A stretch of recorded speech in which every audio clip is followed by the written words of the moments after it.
untuk urun rembuk ke Sleman. Jadi mungkin kami akan menyampaikan beberapa hal yang mungkin ada beberapa tadi yang sudah disampaikan baik oleh Bapak Kepala Bapeda Provinsi maupun juga Bapak Kepala Bapeda Kabupaten Sleman. Baik, mohon.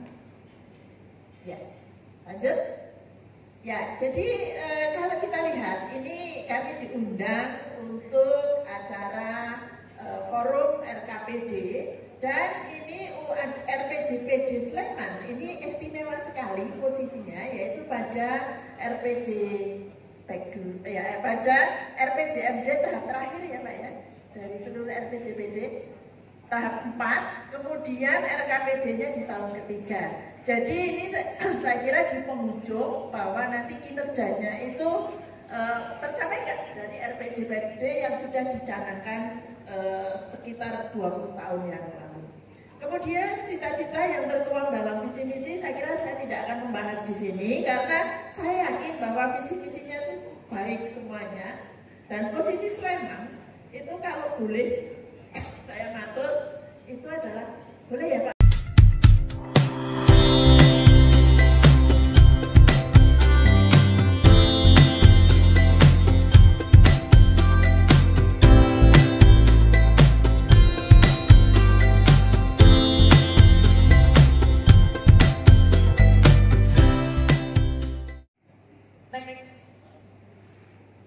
Kemudian kemiskinan tadi sudah disebutkan bahwa kemiskinan di Sleman ini memang secara persentase ini lebih rendah dari nasional, di mana nasional masih 9,71, kemudian kemiskinan di Sleman itu lebih rendah dari itu. Tetapi masih lebih tinggi dari kota Yogyakarta. Mungkin ini nanti bisa diperkuat lagi. Namun ternyata jumlah penduduk miskinnya, ya karena memang penduduknya banyak ya, jadi jumlah penduduk miskinnya itu masih 108.000 sekian. Ya, jadi persentasenya memang rendah, tetapi jumlahnya itu masih relatif tinggi ya, lebih tinggi dari kota maupun Kulon Progo. Kulon Progo jumlah penduduk miskinnya rendah, tetapi secara persentasenya tinggi karena jumlah penduduknya sedikit. Kemudian tingkat kedalaman dan keparahan, ya ini Sleman baik ya dalam posisi paling nomor 2 setelah kota rendah dan dalam angka garis kemiskinan yang relatif tinggi. Jadi sebetulnya sudah sangat kuat, kedalaman dan keparahannya cukup baik gitu ya. Next. Nah, tadi kalau IPN sudah dibahas, Sleman ini juga juara. IPG, Indeks Pembangunan Gender, ini juga juara juga, ya juara nomor 2 setelah kota Yogyakarta dan jauh di atas rata-rata nasional. Kalau nasional IPG-nya 91, Sleman itu 96. Next. Nah ini untuk kesehatan Bapak Ibu, meskipun data ini bukan masih harus kita cermati lebih lanjut definisi-definisinya. Ini tapi kalau kita melihat kesehatan dengan 4 indikator Bapak Ibu. Indikator yang pertama tentu angka harapan hidup, karena makin orang sehat itu angka harapan hidupnya makin tinggi. Kemudian ada angka kematian ibu, kemudian angka kematian bayi, dan prevalensi gizi buruk. Nah ini kalau kita lihat di angka harapan hidup ini memang lebih rendah dari Kulon Progo. Jadi Kulon Progo ini hebat ya. Meskipun kemiskinannya tinggi, pendapatan per kapita rendah, tapi paling panjang umur ya. Tapi Sleman ini nomor 2 ya. Di atas Alhamdulillah kita dulu di 2020 dan 2021 itu sudah sampai naik ke 8,4. Ini ada Pak Wakil Bupati sebagai Ketua KPKD. Ini kiprah beliau sehingga kita bisa turun di angka 0,9. Dan andalan di Sleman sekarang adalah kita pengen memutus rantai kemiskinan itu melalui pendidikan. Kita memberikan beasiswa kepada anak kakak miskin yang kita dorong. Kita sudah dengan Pak Wagub sudah bekerja sama dengan Amikom ya. Nanti kita juga kembangkan ke universitas. Saya juga pengen ini Pak Prof Bobi dengan teman-teman GM bisa nggak kita juga bisa dari universitas itu CSRK gitu. Bisa untuk menyekolahkan kami kakak miskin gitu ya. Pak Wagub ya, bisa kakak miskin bisa kita sekolahkan ke universitas karena ini nanti efeknya akan sangat memutus rantai kemiskinan gitu. Karena kalau kakak miskin hanya lulusan SMA itu yang maaf ini, ya kiprahnya yang di tengah-tengah aja, di middle aja gitu. Tidak bisa naik kelasnya nanti mungkin juga tidak bisa naik banyak gitu kelasnya. Sehingga kita beasiswa kakak miskin ke depan akan kita dorong dan maka untuk memutus kemiskinan dan mudah-mudahan nanti ke depan juga akan semakin lebih lagi. Nah, mudah-mudahan nanti kalau sudah Pak Beni nanti kalau kemudian nanti di 2024 bisa turun 1,9 nanti bisa di angka 6 gitu ya. Gue menghitungannya matematika gitu. Kemudian pengangguran terbuka kita juga tadi sampaikan Pak Beni sudah masih di angka 4 gitu ya. 4,7 masih cukup tinggi, tapi ini sudah menurun dari 2021 dan 2020 ya, sudah cukup di setelah mulai agak normal ini sudah mulai turun gitu ya. Kemudian ada pertanahan jelas, punah asli dan sebagainya. Kemudian ada kebudayaan. Nah, makanya kadang-kadang bedanya ini dengan kabupaten kota yang lain itu seperti apa? Pastinya kan harus ada beda. Duitnya wis POK. Nah, dana AS itu saya kemarin ada duit di DIY itu 1,4 triliun untuk dana AS. Kemudian saya pernah tanya pada kepala dinas kebudayaan. Bedanya kebudayaan yang Sleman sama Klaten sama Gelang itu apa? Apa bedanya dengan kelembagaannya? Apa mau duitnya situ POK? Kan harus terlihat di situ.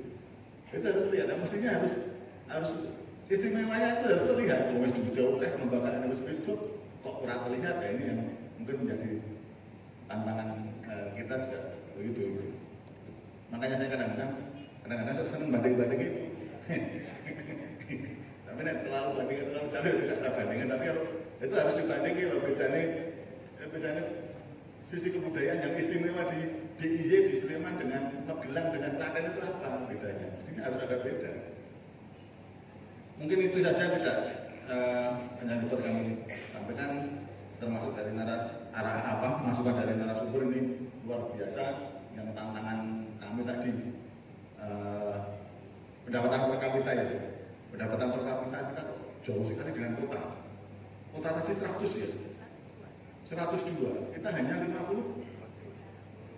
Udah 34 saja. Ini melihatkan bahwa gap kita antara yang miskin dengan yang kaya itu terlalu tinggi sekali. Nah, ini yang harus kita sasar, yang gap terlalu tinggi ini lah yang kita harus lebih menyasar ke sana. Itu yang luar biasa, terlalu tinggi sekali. 100 sama 34 masih jauh ya kan? Ini gapnya yang mungkin ya di Sleman itu banyak orang yang miskin, tapi juga banyak juga yang kaya. Ini yang menjadi tantangan kita. Itu mungkin yang dapat kami sampaikan sebelum maturnuwun. Pak Beni ada tambahan, dipersilakan. Dan saya juga mohon. Kemudian ada dari Dinas Pendidikan juga ada, Pak Sekretaris Dinas Pendidikan Mas Adi juga ada, sehingga ini bisa dimohon untuk bisa beri akses yang lebih gitu ya, walaupun sudah bagus tapi untuk bisa diberi akses lebih gitu ya. Kemudian yang lainnya matur nuwun termasuk dari Direktur Rumah Sakit Prambanan dan sebagainya, dari Pak Alit. Ini matur nuwun Pak Alit, saya sangat menjadi guru saya dulu program P3KT kalau nggak salah ya. Saya masuk Bapeda Nyaran itu 293, beliau sudah masuk ke Sleman. Saya pernah main ke rumahnya di Bandang gitu.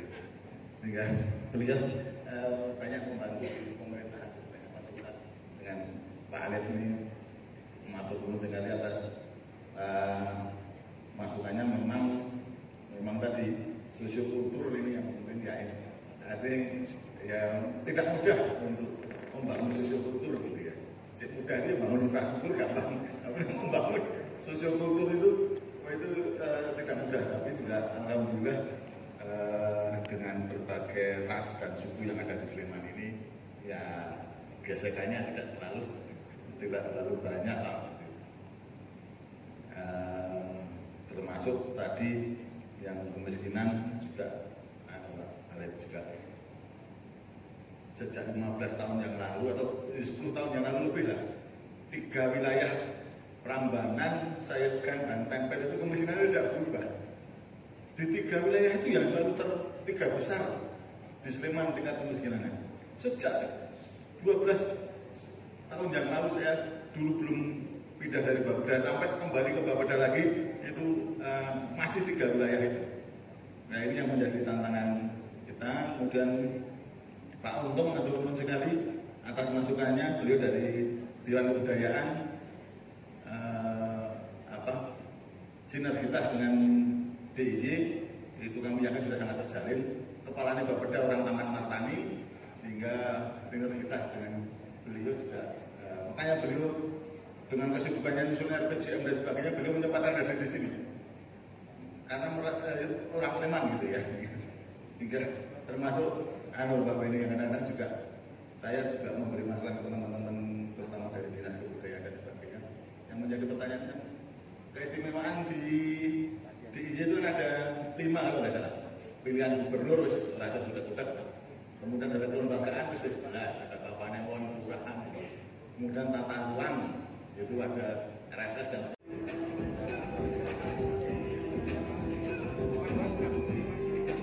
baik, kita silakan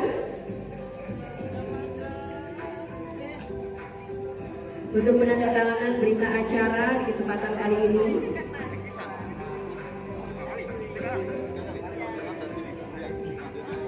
Untuk sekali lagi nama-nama yang saya sebutkan tadi ada Bapak Beni Suharsono, kemudian Bapak Arif Kurniawan, Ibu Murti Lestari, Profesor Insinyur Bakti Setiawan atau Prof. Bobi, kemudian Bapak Samsul Bakri, Bapak Sukamto dan juga Bapak William.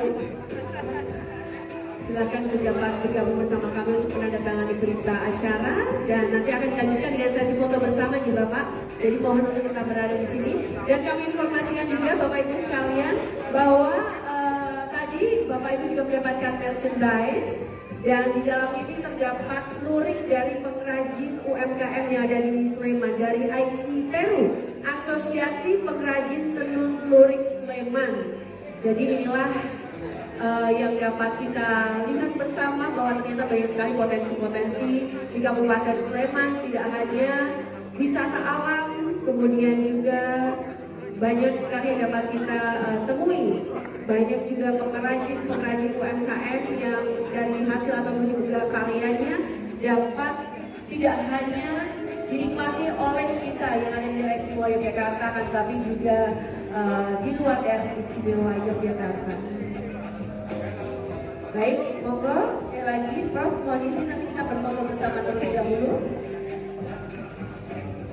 Sekali lagi, tadi yang sudah saya sebutkan untuk bisa menandatangani berita acara, mungkin bisa pakai pulpen ini. Ya apa-apa Pak, beda ya? Kurang andal, oke baik Prof. Oh ya.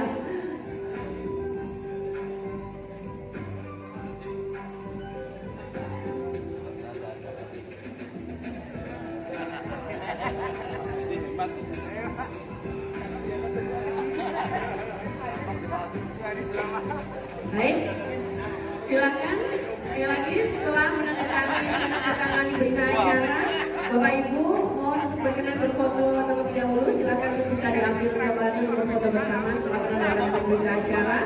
Ini merupakan langkah awal dalam rangka proses perencanaan untuk 2024. Ya, forum ini kita ingin menjaring sebanyak-banyaknya dari stakeholder yang ada di Kabupaten Sleman, dari semua masyarakat yang terwakili dalam beberapa forum, suatu lembaga dan sebagainya, sehingga dari itu kita bisa memberi masukan untuk perencanaan di 2024. kita sudah susun konsepnya, yaitu kita memantapkan infrastruktur, transformasi ekonomi dan SDM yang andal dan budaya dalam rangka meningkatkan kesejahteraan masyarakat. Ada beberapa tadi banyak masukan dari narasumber, dari akademisi, terutama kita yang masih kurang adalah dari sisi kemiskinan, kemudian kesenjangan wilayah, kemudian dari sisi lingkungan hidup. Ini yang kita masih bisa dikurang. Apalagi tentang pendapatan per kapita kita. Pendapatan kita masih di angka 43 juta. Sehingga ini yang harus kita sama-sama tingkatkan ke depan. Nah, justru itu dengan forum inilah kita ingin mendapatkan masukan yang banyak dari masyarakat. Di Sleman banyak orang pintar, banyak perguruan tinggi. Mestinya kami ingin mencari kontribusi beliau dalam pembangunan di Kabupaten Sleman.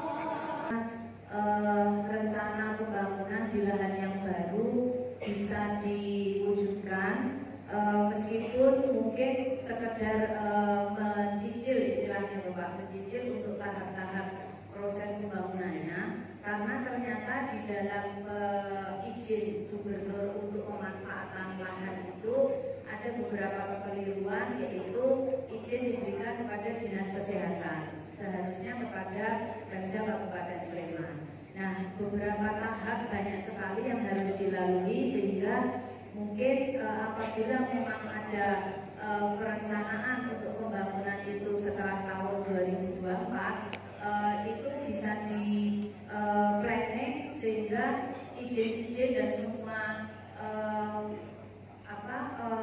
formalitas itu bisa terselesaikan di sebelumnya, dan DPD-nya juga bisa difasilitasi atau dipenggali, apakah mau dari DIY atau dari Kabupaten Sleman. Ini saya sampaikan karena kami ada banyak kemajuan yang ingin kami capai, Pak Debio dan teman-teman. Jadi seperti tadi diungkapkan oleh narasumber pertama, Ibu, bahwa pariwisata di Kabupaten Sleman sangat dikemas dengan baik dan terbukti di peralihan tahun 2022 ke 2023 kemarin kita mendapatkan kunjungan wisatawan yang sangat besar. Nah, ketika pariwisata digarap dan kita mempunyai banyak destinasi, terutama Candi Prambanan. Kemarin Pak Jokowi juga rawuh tidak ada agenda ke Candi, ternyata ke Candi Prambanan, sehingga kami harus terbokok-bokok untuk membuat mini ICU di sekitar Candi. Jadi ini terbukti bahwa pesona di sekitar arah Sleman Timur itu cukup tinggi, sehingga kami mohon Prambanan ini bisa diwujudkan menjadi milik Sleman maupun milik DI dengan dana bis atau apapun, menjadi sebuah rumah sakit yang lain dari yang lain karena punya potensi wisata yang besar tadi. Sehingga kami berharap dengan dibangunkannya di tempat yang baru, kita akan mengemas menjadi hospital tourism. Hospital tourism ini selain fokusnya adalah pada turis domestik dan mancanegara, kita akan menyuguhkan sebuah